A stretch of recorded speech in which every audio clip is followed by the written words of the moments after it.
नमस्कार, current news में आपका स्वागत है। मैं हूं खुशहाल। इस खास सेगमेंट में हम उन खबरों की चर्चा करेंगे जो परीक्षा के लिहाज से बेहद जरूरी साबित हो सकती हैं।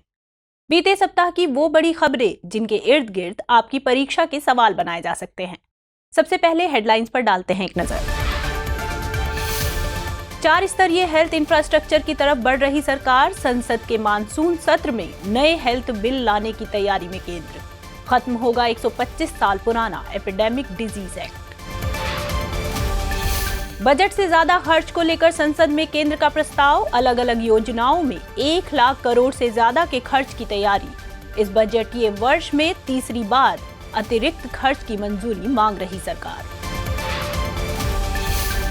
भारत जापान के बीच 14वीं वार्षिक शिखर बैठक खत्म। जापान का भारत में अगले 5 सालों में 5 ट्रिलियन येन के निवेश का ऐलान। पूर्वोत्तर क्षेत्र में विकास पर भी हुआ करार। भारत ने जारी की नई आर्कटिक पॉलिसी। आर्कटिक क्षेत्र में भारत की मौजूदगी पुख्ता करने पर रहेगा जोर। शोध के साथ साथ व्यापार पर भी रहेगी नजर। और इंडोनेशिया के बाली में मिनामाता कन्वेंशन पर COP4 की बैठक खत्म। मरकरी के अवैध व्यापार की रोकथाम पर रहा जोर। बाली घोषणा पत्र की तरफ बढ़ रहे दुनिया भर के मुल्क। इस बार IAS का इंटरव्यू दे रहे हिंदी माध्यम के विद्यार्थियों के लिए दृष्टि IAS दिल्ली में निशुल्क आवास व मेंटरशिप की सुविधा उपलब्ध करा रही है। इसमें दिल्ली में निशुल्क आवास और भोजन सुविधा, अध्ययन के लिए 24x7 लाइब्रेरी तथा विकास सर व अन्य अध्यापकों का सतत मार्गदर्शन प्राप्त होगा। इस कार्यक्रम को विस्तार से जानने के लिए कृपया डिस्क्रिप्शन में दिए गए लिंक पर क्लिक करें। लोक स्वास्थ्य के क्षेत्र में भारत सरकार की एक बड़ी कवायद सामने आई है। ऐसा माना जा रहा है कि इसी साल संसद के मानसून सत्र में सरकार नेशनल पब्लिक हेल्थ बिल पेश करेगी। इस बिल के लिए आधिकारिक तौर पर मसौदा भी लगभग तैयार हो चुका है। मसौदे के मुताबिक सरकार पब्लिक हेल्थ के लिए नया एडमिनिस्ट्रेटिव सिस्टम लागू करेगी, जिसमें 4 लेवल होंगे, यानी राष्ट्रीय, राज्य, जिला और ब्लॉक स्तर पर पब्लिक हेल्थ अथॉरिटीज काम करेंगी। इन अथॉरिटीज को कुछ इस तरह की शक्तियां दी जाएंगी कि ये हेल्थ इमरजेंसीज से आसानी से निपट सके। राष्ट्रीय स्तर पर अथॉरिटी की कमान स्वास्थ्य मंत्रालय के हाथों में रहेगी। इधर सरकार 125 साल पुराने एपिडेमिक डिजीज एक्ट 1897 को भी इस बिल के जरिए खत्म करने का मन बना चुकी है। आपको याद दिला दें कि कोविड महामारी के शुरू होने के बाद जितने भी कड़े कदम उठाए गए, उनके लिए ज्यादातर मामलों में इस कानून का सहारा लिया गया था। नए प्रस्ताव के जरिए हेल्थ कार्डर भी बनाए जाएंगे जो राष्ट्रीय और राज्य स्तर पर काम करेंगे। ड्राफ्ट में bioterrorism, natural disasters, chemical and nuclear हमलों या दुर्घटना के चलते आने वाली किसी स्वास्थ्य आपदा को भी कवर किया गया है। इसका मतलब है कि सरकार इन हालातों में पब्लिक हेल्थ इमरजेंसी भी घोषित कर सकती है। लॉकडाउन, आइसोलेशन और क्वारंटीन जैसे शब्दों को भी इस ड्राफ्ट में डिफाइन करने की पेशकश हुई है। पिछले दिनों संसद ने एक प्रस्ताव रखा जिसमें मौजूदा वित्तीय वर्ष के लिए अतिरिक्त खर्च की मंजूरी मांगी गई है। इसमें कुल 1.07 लाख करोड़ रुपए की मांग रखी गई थी। एक अनुमान है कि इस राशि में से लगभग 15,000 करोड़ रुपए अकेले उर्वरक सब्सिडी पर खर्च होंगे। इसके साथ ही सरकार नेशनल इंश्योरेंस कंपनी लिमिटेड जैसी पब्लिक सेक्टर की इंश्योरेंस कंपनीज में सुधार के लिए निवेश भी करना चाहती है। आपको बता दें कि यह तीसरा मौका है जब सरकार ने संसद में इस वित्तीय वर्ष के लिए सप्लीमेंट्री डिमांड का प्रस्ताव सामने रखा है। गौरतलब है कि हर साल अपने खर्चों को पूरा करने के लिए सरकार को संसद से मंजूरी लेनी पड़ती है। अगर किसी साल किसी सेवा के लिए राशि कम पड़ जाती है तो सरकार संसद से अतिरिक्त खर्च की अनुमति लेती है। इसे ही अनुपूरक अनुदान कहा जाता है। इसी तरह किसी साल नई सेवाओं की घोषणा होती है और उनका जिक्र अगर वर्तमान बजट में नहीं है तो उसके लिए भी अनुदान की दरकार होती है। इस अनुदान को ही हम अतिरिक्त अनुदान कहते हैं। इधर सरकार अगर किसी सेवा पर निर्धारित बजट से ज्यादा खर्च कर लेती है तो इसकी मंजूरी बाद में ले ली जाती है। इस तरह के अनुदान को हम अधिक अनुदान कहते हैं, जिस पर वर्तमान बजट के बाद लोकसभा में वोटिंग होती है। यौन उत्पीड़न के शिकार हुए बच्चों की पहचान को लेकर सुप्रीम कोर्ट ने एक फैसला सुनाया है। इस फैसले में बेंच में शामिल 2 जजों की अलग अलग राय ने कानूनी बहस छेड़ दी है। बेंच में शामिल रही एक जज पीड़ित बच्चे की पहचान के खुलासे के पक्ष में है। उनका मानना है कि पहचान का उजागर होना पीड़ित बच्चे की सुरक्षा में मददगार होगा। दूसरे जज का मानना है कि पीड़ित बच्चे की पहचान का खुलासा नहीं होना चाहिए, क्योंकि यह उसके निजता की सुरक्षा के अधिकार का हिस्सा है। दूसरे शब्दों में बहस इस बात पर है कि क्या पॉक्सो एक्ट की धारा 23 का उल्लंघन एक संज्ञेय अपराध यानी कॉग्निजेबल ऑफेंस है। इस संबंध में जजों की राय बिल्कुल अलग अलग है। कॉग्निजेबल ऑफेंस में वे अपराध शामिल हैं जिनमें पुलिस आरोपी को बिना किसी वारंट के गिरफ्तार कर सकती है। इसके उलट गैर संज्ञेय अपराध यानी नॉन कॉग्निजेबल ऑफेंस के मामले में वारंट की जरूरत होती है। इसके साथ ही इस तरह के केस में जांच के लिए पुलिस को CRPC की धारा 155(2) के मुताबिक मजिस्ट्रेट की मंजूरी लेनी होती है। पॉक्सो की धारा 23 की बात करें तो यह यौन उत्पीड़न के शिकार हुए बच्चे की पहचान छुपाए रखने में मदद करती है। इस धारा के मुताबिक किसी भी मीडिया में रिपोर्ट्स के जरिए बच्चे का नाम, पता, फोटोग्राफ, स्कूल या परिवार वगैरह की जानकारी का खुलासा करना एक अपराध है। इस प्रावधान के उल्लंघन के मामले में 6 महीने से 1 साल तक की सजा की व्यवस्था इस कानून में है। संथालियों के बीच संविधान की बेहतर समझ विकसित करने के लिए एक व्यक्ति की कोशिश सामने आई है। संथाली बोली के जानकार श्रीपति तुडू ने संविधान का अनुवाद इसी भाषा में किया है। पहल का मकसद है कि इस जनजाति में संविधान की बेहतर समझ विकसित हो। श्रीपति तुडू ने संविधान को ओल चिकी लिपि में ट्रांसलेट किया है ताकि लोगों को इसे समझने में आसानी हो। बात करें संथाली समुदाय की तो इसकी बड़ी आबादी पूर्वी भारत के राज्यों झारखंड, पश्चिम बंगाल और ओडिशा में रहती है। इस समुदाय की एक आबादी भारत के बाहर बांग्लादेश, भूटान और नेपाल में भी है। संथाली भाषा इस समुदाय की स्थानीय भाषा है। मूल संविधान की 8वीं अनुसूची में संथाली भाषा का जिक्र नहीं था, लेकिन साल 2004 में 92वें संशोधन के जरिए बोडो, डोगरी और मैथिली के साथ संथाली को भी इसमें जोड़ दिया गया। एक नजर अगर भारत के संविधान के ट्रांसलेशन से जुड़े प्रावधानों पर डालें तो स्थानीय भाषाओं में संविधान के अनुवाद के लिए ऐसी कोई व्यवस्था नहीं है। हालांकि यह बात अलग है कि हमारा संविधान आज हिंदी और अंग्रेजी के अलावा और भी भाषाओं में उपलब्ध है। संविधान में सिर्फ हिंदी भाषा में संविधान के अनुवाद का जिक्र है। 58वें संशोधन के जरिए संविधान में अनुच्छेद 394A जोड़ा गया था। इस अनुच्छेद के मुताबिक राष्ट्रपति की जिम्मेदारी है कि वह संविधान के हिंदी अनुवाद को प्रकाशित करे। अनुवाद के दरमियान उस भाषा, शैली या शब्दावली के इस्तेमाल पर जोर दिया गया है जिन्हें केंद्रीय कानूनों में अमल में लाया गया। सभी संशोधनों के इंग्लिश से हिंदी ट्रांसलेशन को भी संविधान में पूरी मान्यता दी गई है। इसी अनुच्छेद में एक और प्रावधान यह है कि हिंदी अनुवाद का वही अर्थ होगा जो उसके मूल का है। हालांकि किसी स्थिति में अगर स्पष्टता नहीं होती है तो इस संबंध में राष्ट्रपति उसे रिवाइज करेंगे। जापान के प्रधानमंत्री श्री किशिदा फुमियो 14वीं भारत जापान वार्षिक शिखर बैठक में भाग लेने के लिए बीते दिनों भारत दौरे पर रहे। यह शिखर बैठक ऐसे समय में हुई जब दोनों देश अपने द्विपक्षीय राजनयिक संबंधों की 70वीं वर्षगांठ मना रहे हैं। बैठक में दोनों देशों ने पिछले वार्षिक शिखर सम्मेलन में उठाए गए कदमों की समीक्षा की। साथ ही टोक्यो में होने वाले क्वाड शिखर सम्मेलन बैठक में पीएम मोदी को आमंत्रित भी किया। जापान ने भारत में अगले 5 वर्षों में सार्वजनिक और निजी परियोजनाओं के लिए 5 ट्रिलियन येन निवेश का ऐलान किया। यह निवेश इंटरनेशनल कोऑपरेशन एजेंसी द्वारा राज्यों के बीच कनेक्टिविटी, जल आपूर्ति और सीवरेज, बागवानी, स्वास्थ्य देखभाल तथा जैव विविधता संरक्षण से संबंधित क्षेत्रों में किया जाएगा। इससे पहले वर्ष 2014 में जापान द्वारा घोषित 3.5 ट्रिलियन येन निवेश के लक्ष्य को भारत ने हासिल कर लिया है।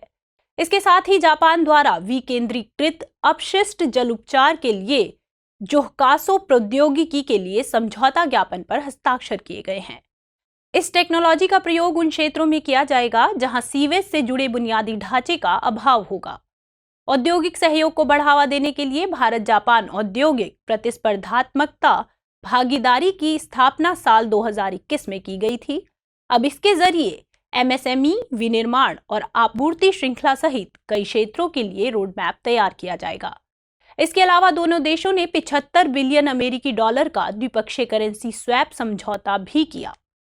भारत जापान व्यापक आर्थिक भागीदारी समझौते में सुरीमी मछली के व्यापार को बढ़ावा देने के लिए संशोधन किया गया। भारत के उत्तर पूर्वी क्षेत्र के सतत विकास के लिए भारत जापान के बीच एक पहल की शुरुआत की गई है।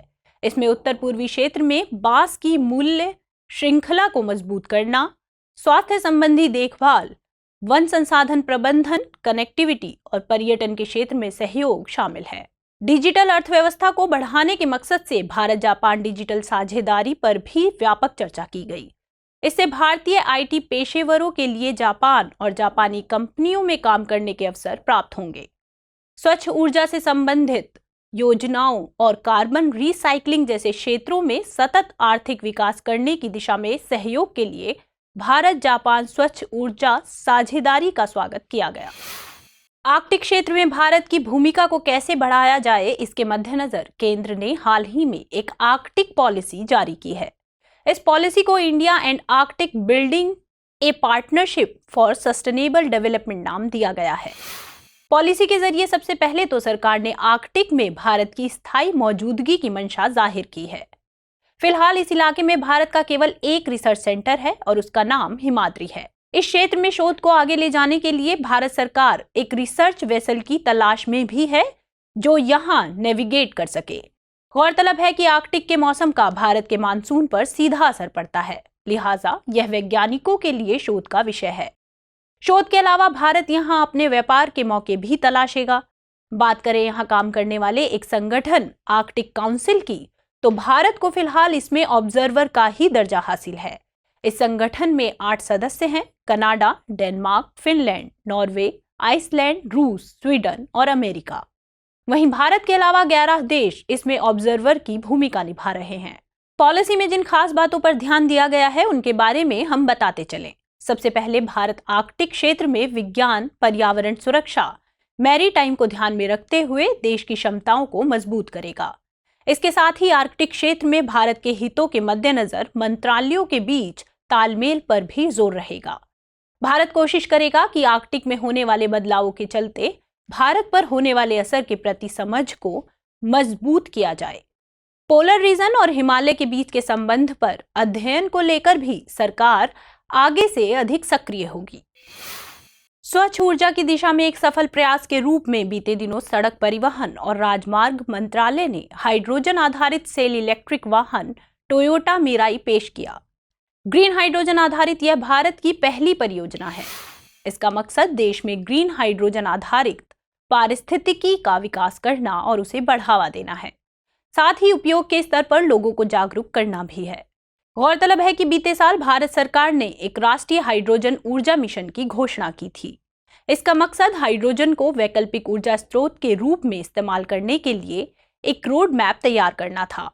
हाइड्रोजन ईंधन एक स्वच्छ ईंधन है। इसका प्रयोग ईंधन सेल के रूप में होने पर पानी और जलवाष्प अवशेष के रूप में उत्पादित होते हैं।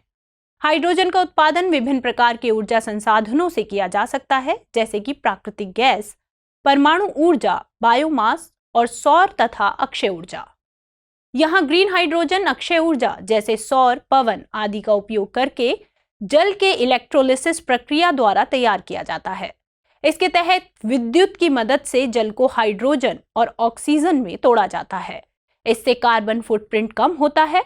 इसका यह गुण हाइड्रोजन को परिवहन और बिजली उत्पादन के लिए एक आकर्षक ईंधन विकल्प बनाता है। इसका इस्तेमाल वाहनों और घरों में पोर्टेबल बिजली और अन्य कई रूपों में किया जाता है। कोयले का उपयोग करके ब्राउन हाइड्रोजन का उत्पादन किया जाता है। वहीं ग्रे हाइड्रोजन प्राकृतिक गैस से पैदा होता है, जहां इससे होने वाले उत्सर्जन को वायुमंडल में निष्कासित कर दिया जाता है। बीते 21 से 25 मार्च के बीच इंडोनेशिया के बाली में मीना माता कन्वेंशन पर बैठक हुई। इस अहम समझौते पर यह चौथी कॉन्फ्रेंस ऑफ पार्टीज थी। बैठक के दौरान इंडोनेशिया की सरकार और संयुक्त राष्ट्र ने मरकरी के व्यापार पर रोकथाम के लिए बाली घोषणा पत्र के लिए बड़ा समर्थन मांगा है। इस गैर बाध्यकारी घोषणा पत्र को अडॉप्ट करने को लेकर सहमति लगभग बन भी चुकी है। घोषणा पत्र के जरिए मरकरी के गैर कानूनी व्यापार को रोकने में अंतर्राष्ट्रीय तालमेल को बढ़ावा देने पर जोर दिया गया है। प्रस्तावित बाली घोषणा पत्र में कुछ खास बातों की ओर ध्यान खींचा गया है। इनमें मरकरी के व्यापार का प्रबंधन और उसकी निगरानी, इसके गैर कानूनी व्यापार को रोकने के लिए तजुर्बे को साझा करना और इस तरह के व्यापार को रोकने के लिए राष्ट्रीय कानून बनाना शामिल है। आपको बता दें कि 2013 में जेनेवा में मरकरी पर हुई अंतर सरकारी समिति में मिनामाता कन्वेंशन पर सहमति बनी थी। जापान के एक शहर के नाम पर आधारित इस कन्वेंशन को 2017 में लागू किया गया था। मरकरी जैसे जहरीले तत्व को खत्म करने के लिए हुआ यह समझौता कानूनी तौर पर बाध्यकारी है। भारत सहित वर्तमान में 137 देश इसका हिस्सा है। यह समझौता मरकरी की खदानों पर बैन लगाने की बात करता है, साथ ही अलग अलग उत्पादों में इसके इस्तेमाल में धीरे धीरे कमी करने की बात भी इसमें शामिल है। वहीं मरकरी के भंडारों, उसके डिस्पोजल और अपशिष्ट से जुड़े मुद्दे को भी इसके दायरे में रखा गया है। एक बात यह है कि आर्टिसनल एंड गोल्ड माइनिंग में मरकरी के गैर कानूनी व्यापार से इंडोनेशिया सबसे ज्यादा प्रभावित है। यही वजह है कि इंडोनेशिया इस तरह के व्यापार को थामने के लिए बाली घोषणा पत्र पर जोर दे रहा है। असल में मरकरी का असर इंसानों और पर्यावरण दोनों पर देखा जा सकता है। अगर मरकरी की भाप इंसान के शरीर में चली जाती है तो इससे नर्वस सिस्टम, पाचन क्रिया, लंग और किडनी पर खासा असर होता है। हाल ही में केंद्र सरकार ने राष्ट्रीय पर्यटन नीति का मसौदा जारी किया है। इसे अभी उद्योग भागीदारों, राज्य सरकारों और अन्य संबद्ध मंत्रालयों को प्रतिक्रिया के लिए भेजा गया है। इसमें मुख्यतः ग्रीन और डिजिटल पर्यटन पर फोकस किया गया है। यदि पर्यटन नीति के प्रमुख बिंदु की बात करें तो इसमें पर्यटन को उद्योग तथा होटल को आधारभूत अवसंरचना का दर्जा दिया जाने का प्रावधान शामिल है, ताकि इन क्षेत्रों में निवेश को बढ़ाया जा सके। इसके अलावा अगले 10 सालों में 5 महत्वपूर्ण क्षेत्रों को विकसित करने पर जोर दिया जाएगा। इसमें हरित पर्यटन, डिजिटल पर्यटन, गंतव्य प्रबंधन यानी डेस्टिनेशन मैनेजमेंट, पर्यटन क्षेत्र को कुशल बनाना शामिल है।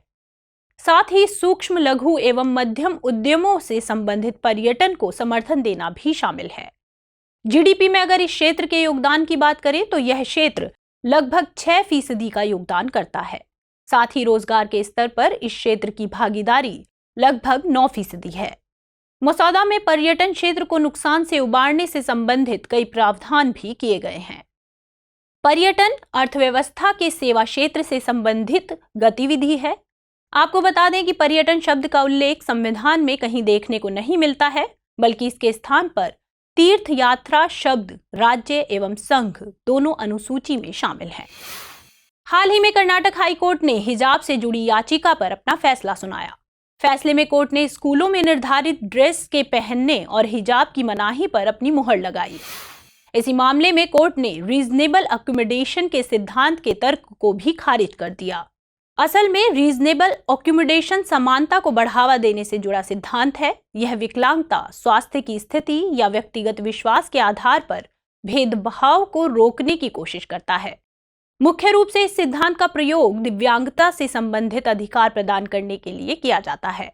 इसके माध्यम से राज्य एवं निजी संस्थान दिव्यांग व्यक्तियों की प्रभावी भागीदारी के लिए अतिरिक्त सहायता एवं सुविधा प्रदान करने के उपाय करते हैं।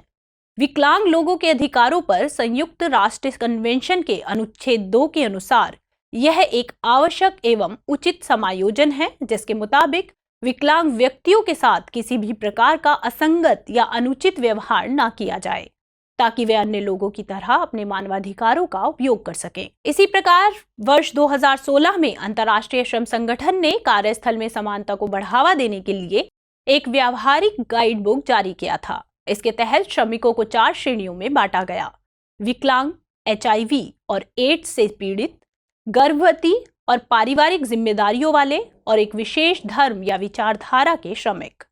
अंतर्राष्ट्रीय श्रम संगठन ने कहा कि श्रमिकों को काम के दौरान विभिन्न प्रकार की बाधाओं का सामना करना पड़ता है।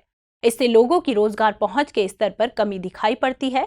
इस प्रकार रीजनेबल अकोमोडेशन का प्रावधान इन बाधाओं को दूर करने में एक प्रमुख भूमिका निभाएगा। साल 2016 में भारत ने भी दिव्यांग जन अधिकार अधिनियम पेश किया था। इसका मकसद शारीरिक रूप से अक्षम व्यक्तियों को सक्षम के साथ समान अधिकार प्रदान करना था। खबरों के बाद अब बुलेटिन से जुड़े 5 सवालों पर डालते हैं एक नजर। इस बुलेटिन पर आधारित 5 प्रश्न इस प्रकार हैं। पहला प्रश्न, निम्नलिखित कथनों पर विचार कीजिए। 1. सरकार के पास किसी सेवा पर देय राशि से अधिक खर्च करने की शक्ति है, लेकिन इस संबंध में संविधान में कोई प्रावधान नहीं है। 2. वार्षिक वित्तीय वितरण के प्रस्ताव पर केवल लोकसभा में चर्चा होती है। आपको बताना है कि इनमें से कौन सा या कौन से कथन सही है। ए केवल 1, बी केवल 2, सी 1 और 2 दोनों, या फिर डी ना तो 1 और ना ही 2।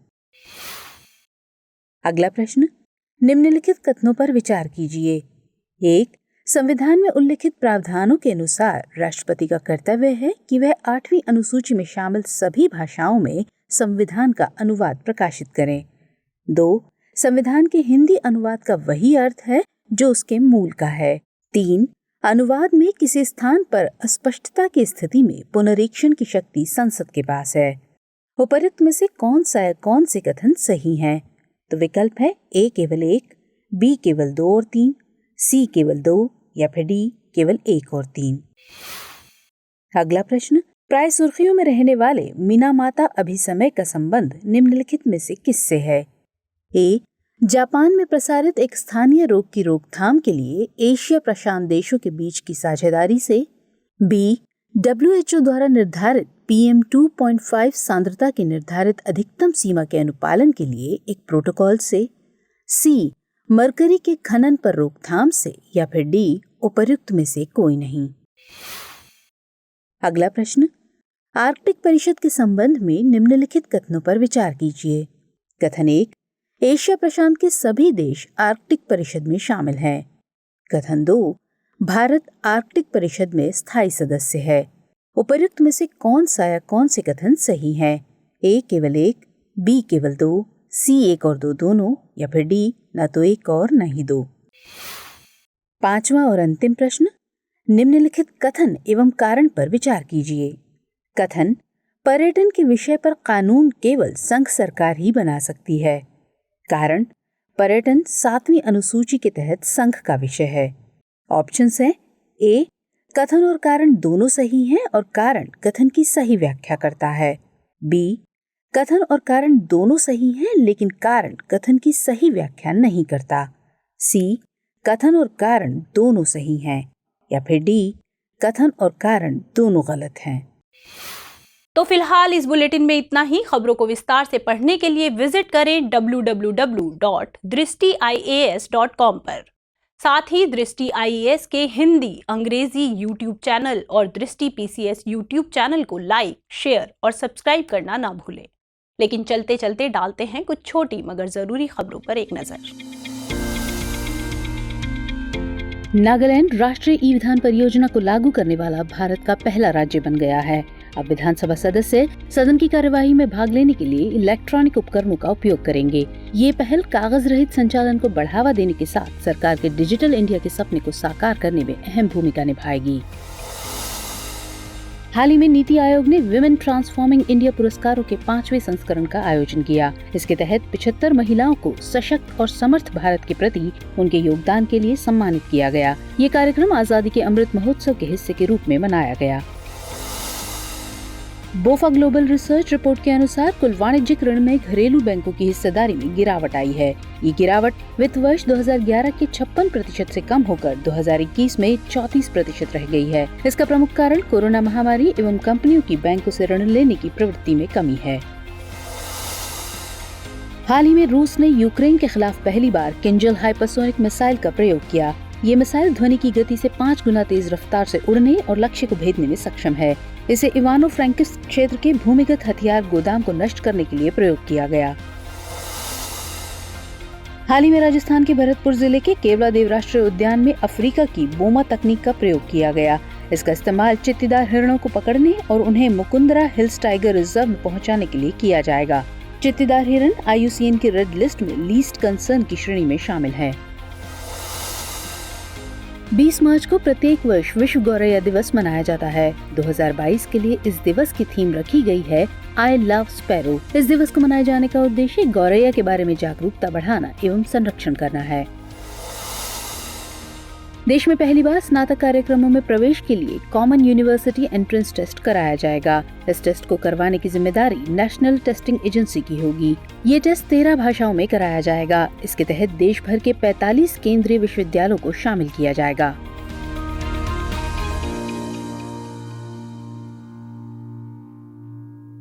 हमारी टीम कोशिश करती है कि आपको दी गई खबरों में एक भी गलती ना हो, लेकिन यदि किसी सोर्स या ह्यूमन एरर की वजह से ऐसी गलती हो जाती है तो इस वीडियो के कमेंट बॉक्स में उस गलती को सुधार कर पिन कर दिया जाता है और यह आपको कमेंट बॉक्स में सबसे ऊपर दिखाई देता है।